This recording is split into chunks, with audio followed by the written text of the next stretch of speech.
हम अपने असली स्वरूप से अनभिज्ञ हैं, जिसके कारण सही सुख हमें मृग जल की भांति चकमा देता रहता है। और यही वजह है कि हमारा जीवन दुख, दर्द एवं निराशा से ग्रस्त है। हम अज्ञानता में जिंदगी जीते हैं, इसलिए हम तनाव और संघर्ष, ध्यान की कमी, आत्मसम्मान की कमी, बिगड़ते रिश्ते, बुरी आदतें, स्वास्थ्य में खराबी, ऐसी कई समस्याओं का सामना करना पड़ता है। आमतौर पर हम में से ज्यादातर लोग सहजता से ऊपर जो कुछ दिखाई देता है तथा हमारी मर्यादित सोच से जो कुछ बन पाता है उसी से काम चला लेते हैं। उसी में मन की तसल्ली भी कर लेते हैं कि जो कुछ भी अधिक से अधिक संभव था वो सब हमने किया, किंतु पल भर भी हमें ये एहसास नहीं होता कि हम में वो सुप्त क्षमता है जिसे जागृत करने से हम कल्पनातीत ऊंचाइयों को छू सकते हैं। और इसी कारण हम एक सुस्त, लक्ष्यहीन, दुख एवं तनाव से भरी जिंदगी जीते हैं। यह तनाव हमें सूझबूझ से नहीं बल्कि दबाव में निर्णय लेने के लिए बाध्य कर देता है। इससे हमारे मन में, शरीर में, रिश्तों में, कार्यस्थल पर और अधिक खिंचाव का निर्माण होता है, जो व्यसनाधीनता तथा व्याधियों में परिवर्तित होता है। परिणामतः अधिक तनावपूर्ण, नित्य नकारात्मकता युक्त जीवन हमारे हाथ आता है। हमारी सोच ही इसकी वजह है, जो समझती है कि हम कमजोर हैं, अतः एक समृद्ध, बलशाली एवं उज्जवल जीवन जीने में हम असमर्थ हैं। हम ऐसा सोचते हैं क्योंकि हमें पता नहीं कि हम क्या करने के काबिल हैं।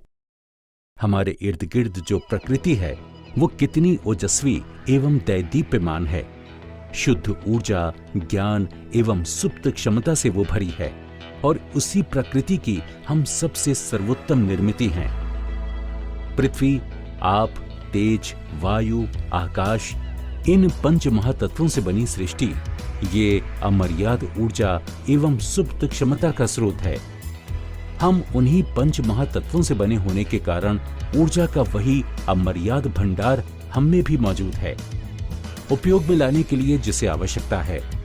हमारे स्वयं की सही पहचान केवल इस दृश्यमान शरीर से नहीं बल्कि शुद्ध दीप्तिमान चेतना से होती है, जो अमर्याद क्षमता एवं संभावनाओं से भरी हुई है।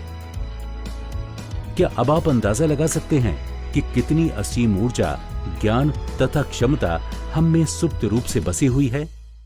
एक बार अगर हमें इस बात का विश्वास हुआ और हम अपने प्रकाशमान स्वयं को ढूंढने का प्रयास शुरू कर दें, तो एक ऐसा जीवन जी सकते हैं जो हमें तनाव से निपटने में, नकारात्मक भावनाओं को दूर रखने में, व्याधियों का मुकाबला करने में, स्वस्थ होने में, भावनात्मक शांति पाने में, अपने क्षेत्र में निपुणता हासिल करने में मदद करता है।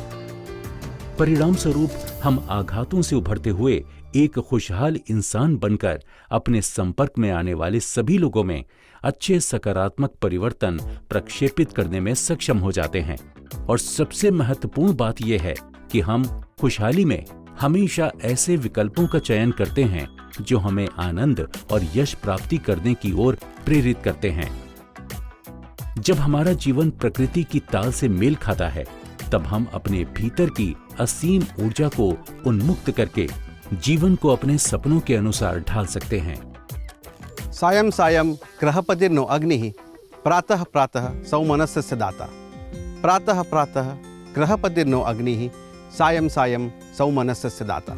अथर्व वेद की इस ऋचा का कहना है कि सूर्यास्त पर किए अग्निहोत्र का परिणाम सुबह तक और सूर्योदय पर संपन्न अग्निहोत्र का सुपरिणाम शाम तक बना रहता है। इसका प्रमुख परिणाम है सौमनस्य यानी मन की शांति। मन तथा शरीर पर होने वाले अग्निहोत्र के परिणामों से यह संभव होता है। अग्निहोत्र के समय यानी नित्य सूर्योदय सूर्यास्त के समय ये प्रकृति के महत्वपूर्ण ताल चक्रों से जुड़े हुए हैं। इन्हें सिरकेडियन रिद्म कहते हैं।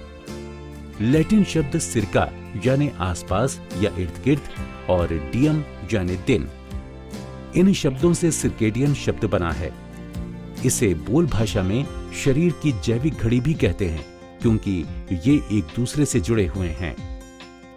शरीर के 24 घंटों के प्राकृतिक चक्र से सिरकेडियन रिद्म का संबंध है। सिरकेडियन रिद्म की वजह से लोग आमतौर पर रात के दौरान सोते हैं और सुबह होने पर जाग उठते हैं। मनुष्य एवं प्राणियों के सोने और जागने की आदत तथा वनस्पति की चयापचय की क्रियाएं जैसे कि फूलों का खिलना आदि, इनसे सूर्योदय सूर्यास्त के ताल चक्रों का घना संबंध है।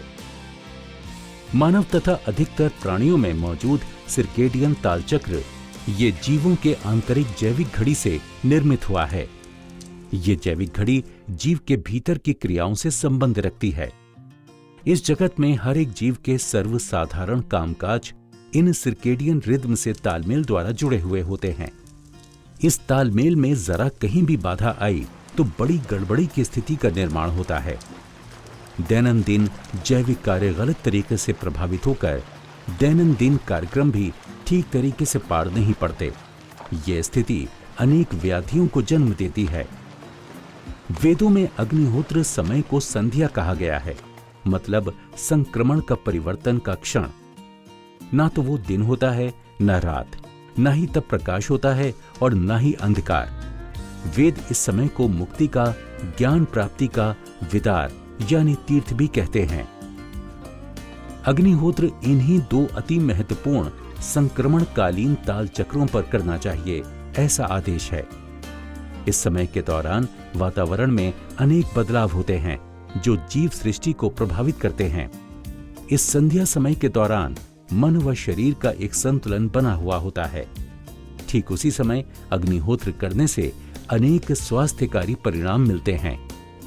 अग्निहोत्र मंत्रों में इदम न मम का अर्थ है मेरा नहीं बल्कि दैवी या वैश्विक शक्ति का।